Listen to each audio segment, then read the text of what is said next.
16대, 17대 국회의원과 복지부 장관을 지냈던 유시민 작가는 과거에 싸가지 없이 말을 했다가 욕을 많이 먹었다고 스스로 고백합니다.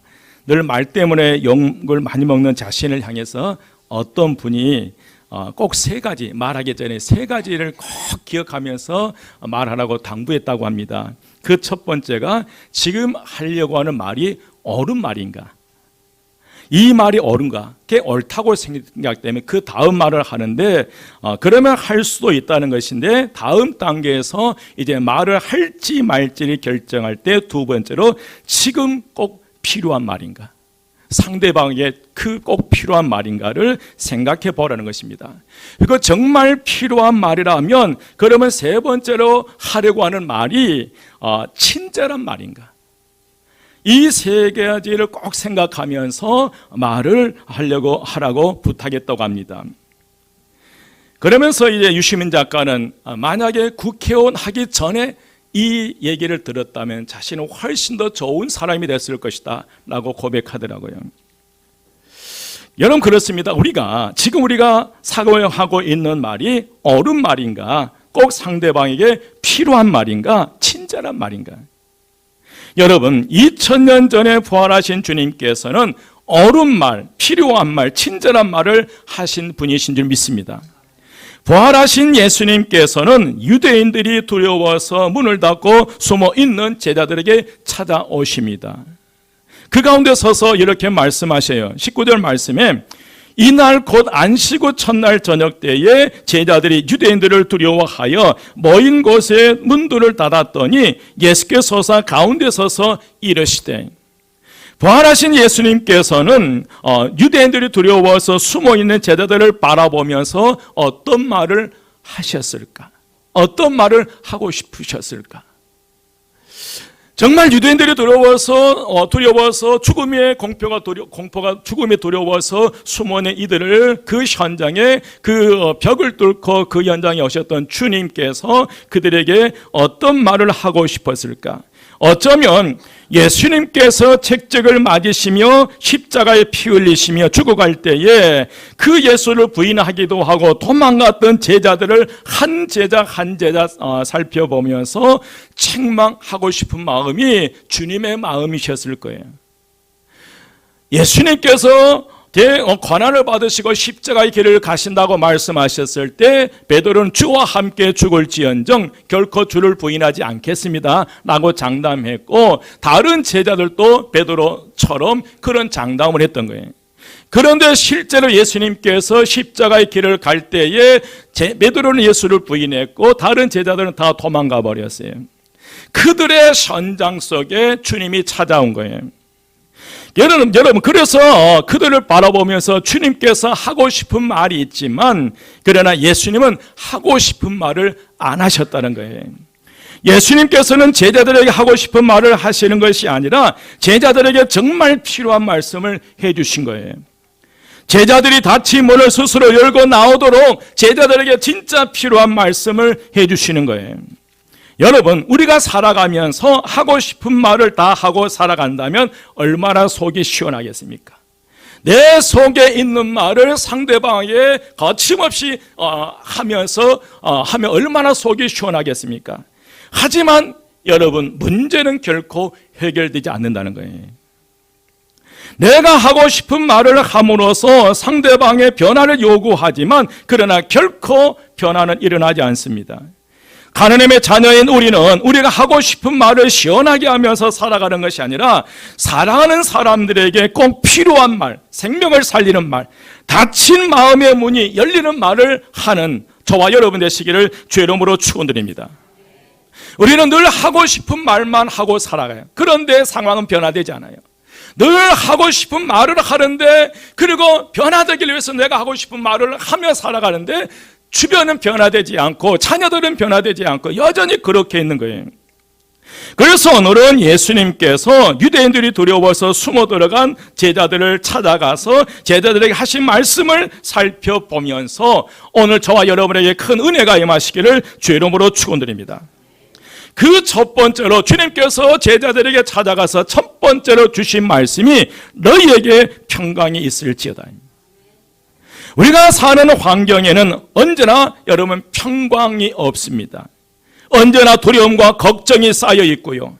불안, 초조, 염려, 근심, 걱정, 한숨, 눈물, 아픔, 실패, 질병, 절망, 죽음들이 여전히 따라오고 있습니다. 한 가지 고통에서 벗어나면 또 다른 어려움이 찾아오고요. 이렇게 갖가지 문제에 쫓기며 살다 결국 해결하지 못할 문제에 부딪히면 결국 우리는 죽고 마는 인생입니다. 그래서 사람들의 마음은 언제나 불안해요. 자신의 앞길에 어떤 문제가 일어날지 모르기 때문에 여전히 불안 속에 살아갑니다.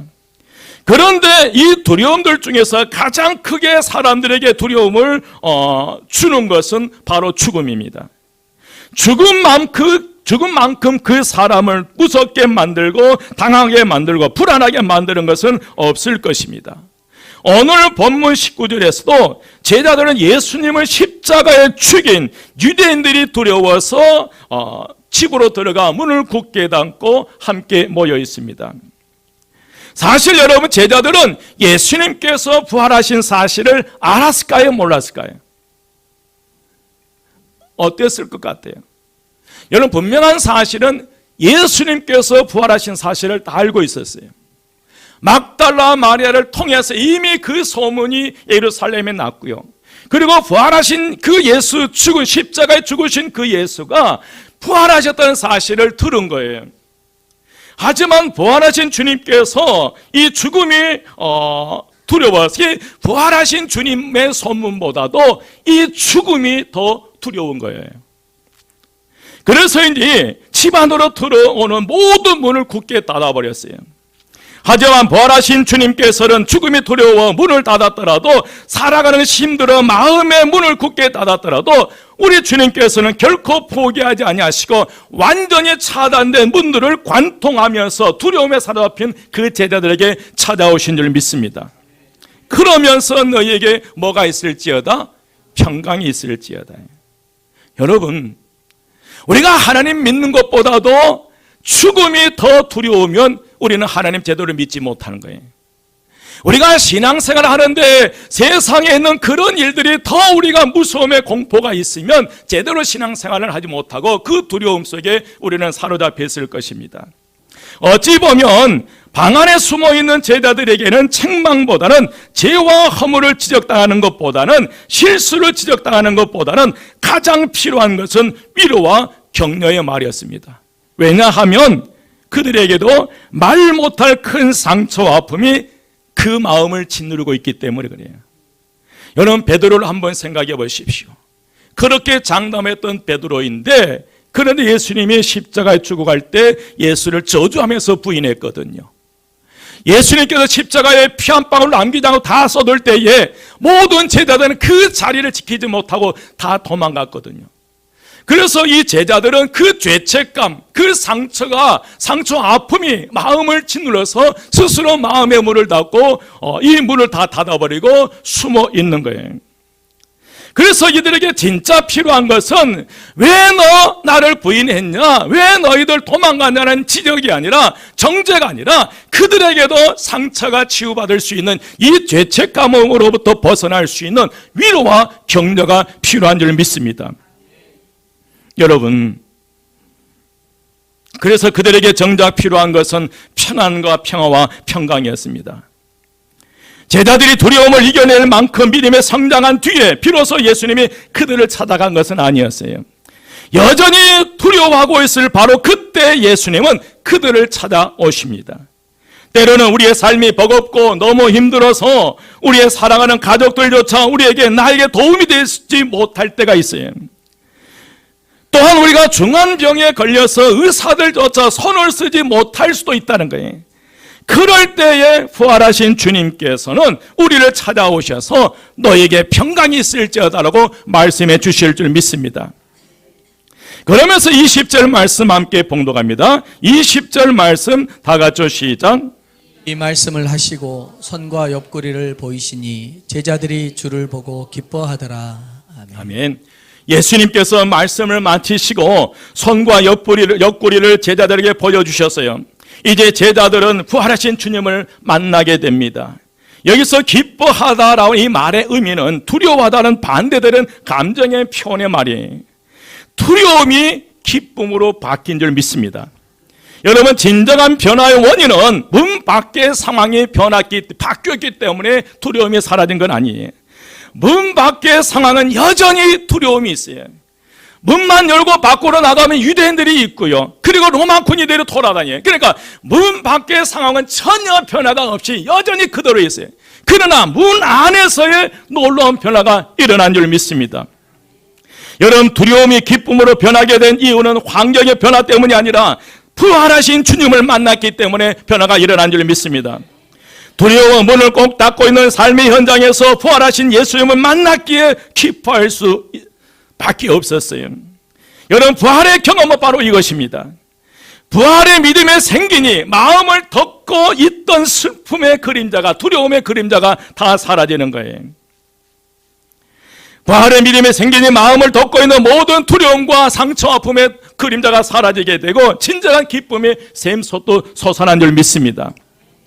예수님의 손과 옆구리의 상처를 본 제자들이 기뻐하는 이유는 무엇입니까?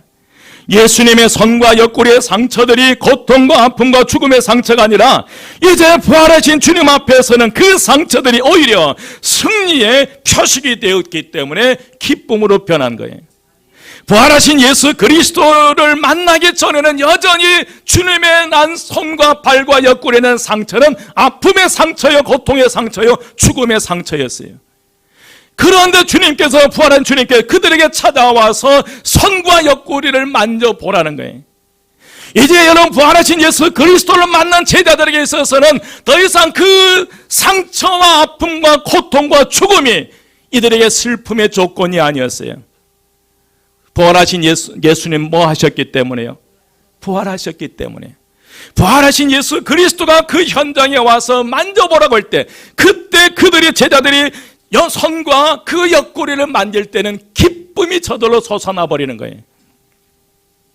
여러분, 이런 하나님의 역사가 일어나시기를 주의 이름으로 축원드립니다. 우리가 아무리 신앙생활하고 교회 다녀도요, 내 안에 상처와 아픔과 두려움과 고통과 죽음의 이 두려움은 사라지질 않아요. 우리가 누구를 만나기 전까지 어떤 예수요? 부활하신 예수 그리스도를 만나야 될 줄 믿습니다.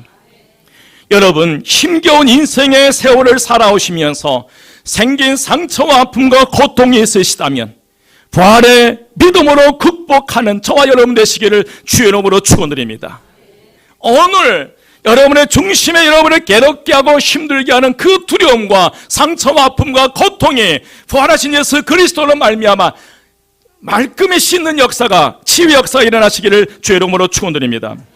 두 번째로 주신 말씀이 아버지께서 나를 보내신 것 같이 나도 너희를 보내노라고 말씀하셨어요. 21절입니다. 21절 함께 봉독합니다. 다 같이 시작. 예수께서 또 이르시되 너희에게 평강이 있을지어다. 아버지께서 나를 보내신 것 같이 나도 너희를 보내노라.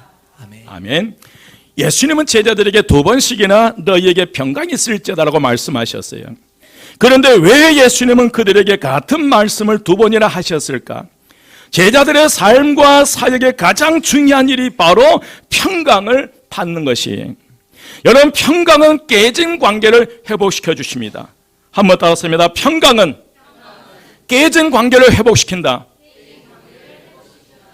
여러분, 가정의 평화와 평강이 들어가면 깨진 관계가 회복되는 거예요. 그 부부 사이에 평화가 없기 때문에 깨지는 거예요.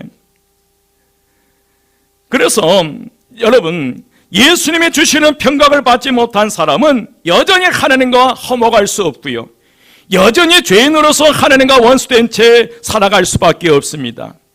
그래서 성령님도 하나님의 축복도 받을 수 없고요, 그러나 제자들의 삶과 사역에서 평강을 받는 것보다 무엇이 더 중요하겠습니까? 그러므로 예수님은 제자들에게 사명을 주시기 전에 먼저 그들에게 평강을 주신 줄 믿습니다. 여러분, 하나님 일하기 전에 먼저 이 평강을 받으시기를 주의 이름으로 축원드립니다. 여러분, 먼저 주님께서는 그들에게 사역을 보내기 전에, 이 세상에 그들을 보내기 전에 가장 먼저 그들에게 너희에게 평강이 있을 때 평강을 허락해 주시에요. 오늘 주님께서 주신 평강이 오늘 저와 여러분의 임하시기를 주의 이름으로 축원드립니다. 또한 예수님은 그들을 세상에 보내시기 전에 오직 예수님만이 평강을 주신다는 사실을 깨우쳐 주기 위해서요. 그래서 다시 한번 같은 말씀을 하셨어요. 또한 예수님께서는 21절 말씀에 이어서 후반절에 보면 아버지께서 나를 보내신 것 같이 나도 너희를 뭐 하노라? 보내노라요. 이 말씀은 이제부터는 예수님을 대신해서 세상으로 나가 구원의 복음을 전하라는 그런 말씀이에요.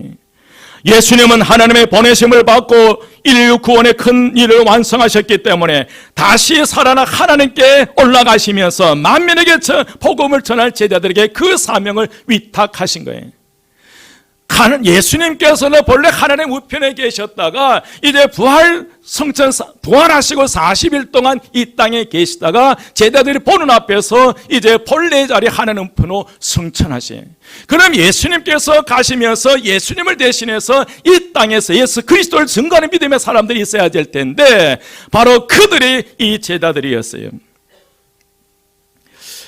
여러분, 예수님이 제자들에게 복음을 전파하라고 부탁하실 때에 제자들의 가장 중요한 것은 다른 것 아니라 부활신앙이었어요. 어떤 신앙요?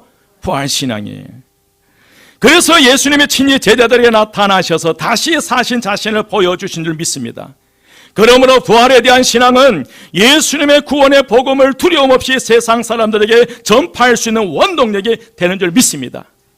여러분, 우리의 신앙에 사순절을 지나 고난주간을 지나 부활주의를 맞이하고 끝이 아니라는 거예요. 진정한 우리의 신앙은 이제부터 시작하는 거예요. 어떤 신앙을 가지고요? 부활신앙을 가지고 살아가는 거예요. 3월 31일 부활주의를 예배 드림으로 끝이 아니라 진정한 신앙생활은 이제 시작이라는 거예요. 이걸 주님께서 제자들에게 강조하기 위해서 40일 동안 하나님의 품으로 가지 못하고 이 40일 동안 지상에 다니면서 제자들을 찾아다니면서 이 부활신앙을 심어준 거예요. 오늘 주님께서 그 제자들에게 주시고자 한 그 부활신앙이 오늘 저와 여러분에게 임하시기를 주의 이름으로 축원드립니다. 예수님은 오늘 우리에게 또 나도 너희를 세상에 보내라고 말씀하셨어요. 여러분, 뭐 하려고 보내시냐면 복음을 전파하기 위해서 우리를 보내신 줄 믿습니다. 여러분, 우리를 어디로 보내요? 세상으로 보내는 거예요. 우리 주변에 두려움으로 마음을 굳게 닫고 있는 그들에게 복음을 전하는 거예요. 부활하신 예수 그리스도를 증거하라고 말씀하신 줄 믿습니다.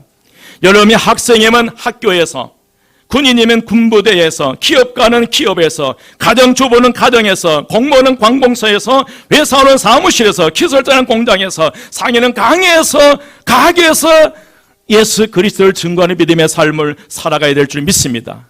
그것을 말씀하신 거예요. 여러분들이 주어진 그 자리에서 부활신앙을 다시 회복하고 그 부활하신 예수 그리스도를 증거하는 믿음의 삶을 살아가는 것이 우리에게 주신 사명이에요. 사랑하는 여러분, 오늘 교회의 사명이 바로 여기에 있는 줄 믿습니다. 이처럼 주일에 예배당에 모이는 것은 모이는 교회입니다. 그리고 우리가 한 주간 동안 이 세상에 다시 나가서 사는데 그것이 흩어지는 교회예요. 오늘 우리가 이렇게 함께 모여서 찬양하고 기도하고 예배 드릴 때에 하나님의 은혜와 은총으로 가득 채우셔야 됩니다. 여러분, 오늘 은혜를 충분히 받으셔야 돼요. 여러분, 하나님의 사랑을 충분히 받으셔야 돼요. 이 은혜를 가지고 세상 속에서 우리가 한 주간 살아가야 되는데 이 은혜가, 이 받은 은혜와 사랑이 한 주간을 지켜낸 줄 믿습니다. 세상 속에서 여러분 어떤 어려움, 어떤 고통이 있을지 몰라요. 이 한 주간이. 그러나 부활신앙의 소유주하는 그 모든 것들을 이겨낸 역사가 일어나리라 믿습니다. 우리 주님이 우리에게 주신 지상 명령이, 그래도 주님께서 우리를 보내실 때는 그냥 보내신 것이 아니에요. 가라고 하시면서 그냥 보내는 것이 아니라 내가 너와 함께 하겠다는 거예요. 누가 함께 하시겠다는 거예요? 주님께서 함께 하시는 거예요. 마태복음 28장 20절에 분명하게 말씀하십니다. 세상 끝날까지 너희와 항상 함께 있으리라. 아멘. 오늘 저와 여러분을 세상에 보내시면서 그냥 보내는 것이 아니라 주님께서 여러분과 동행하실 줄 믿습니다. 이 약속 믿으시고 여러분이 힘차게 담대하게 늠름하게 맡겨진 사명을 잘 감당하시는 저와 여러분 되시기를 주의 이름으로 축원드립니다. 세 번째로 주님께서 주신 말씀이 성령을 받으라. 뭘 받으라? 성령을 받으라. 22절 말씀 함께 봉독합니다. 22절 다 같이 시작. 이 말씀을 하시고 그들을 향하사 숨을 내쉬며 이르시되 성령을 받으라. 아멘. 여러분, 왜 예수님께서 제자들에게 성령을 받으라고 말씀하셨을까? 믿는 자들이 성령을 받아야 하는 것은 선택사항이 아니라 필수사항이고 공고사항이 아니라 의무사항이기 때문에 그래요. 두려워 떨고 있는 제자들에게 나타나셔서 선과 역구를 보이시면서 주님이 다시 사신 것을 보여주셨지만 이 부활 사실을 믿고 이 부활을 근거로 하여 예수 그리스도의 복음을 전파하는 힘과 능력을 갖게 하는 것은 오직 성령의 역사라는 거예요. 분명히 그들이 부활하신 예수 그리스도를 만났음에도 불구하고 요한복음 21장에 보면 제자들은 7명의 제자들은 고기 잡으러 가버리는 거예요. 부활하신 예수 그리스도를 만났지만 부활 신앙을 그들이 소유하지 못하고 여전히 자신들의 생업으로 돌아가 버리는 거예요. 그래서 그들에게 진정으로 필요한 것은 너희가 뭘 받으라? 성령을 받으라. 여러분, 부활신앙은 성령의 감동과 도우심과 인도하심이 있을 때만 가능한 줄 믿습니다. 22절 다시 보면 이 말씀을 하시고 그들을 향하여 숨을 내쉬며 이르시되 뭘 받으라? 성령을 받으라. 여러분, 이 받으라는 이 헬라어 단어는 나베텐데 영접하라는 뜻이에요. 그래서 우리가 성령을 받는다는 것은 어떤 큰 능력을 받거나 도구적인 수단을 받는 것이 아니라 인격적으로 성령 하나님은 내 삶에 모신다는 의미예요. 부활하신 예수님께서 숨을 내쉬며 성령을 받으라 하시면 생명 회복의 역사를 의미한 줄 믿습니다. 여러분, 당시 제자들은 영적으로 죽어 있는 상태였어요. 십자가의 죽음을 목격했고요. 예수님께서 함께 하시지 않아 의기소침해 있는 그들이었어요. 유대인들의 핍박으로 말미암아 두려움에 떨며 문을 잠그고 낙심 가운데 있었어요. 그러한 제자를 향해 예수님께서 숨을 내쉬면서 너희가 뭘 받으라는 거예요? 성령을. 그들에게 살 수 있는 유일한 것은 성령밖에 없기 때문에 그래요.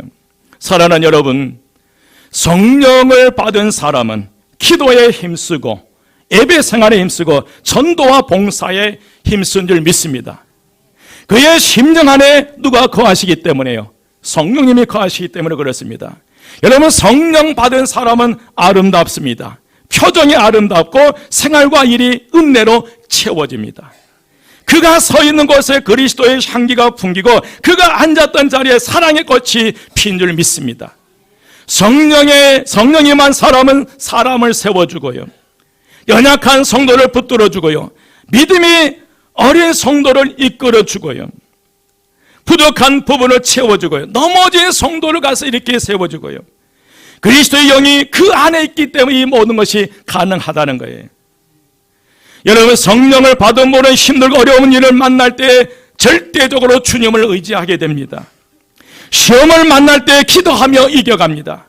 시련을 당할 때 인내로 견뎌냅니다.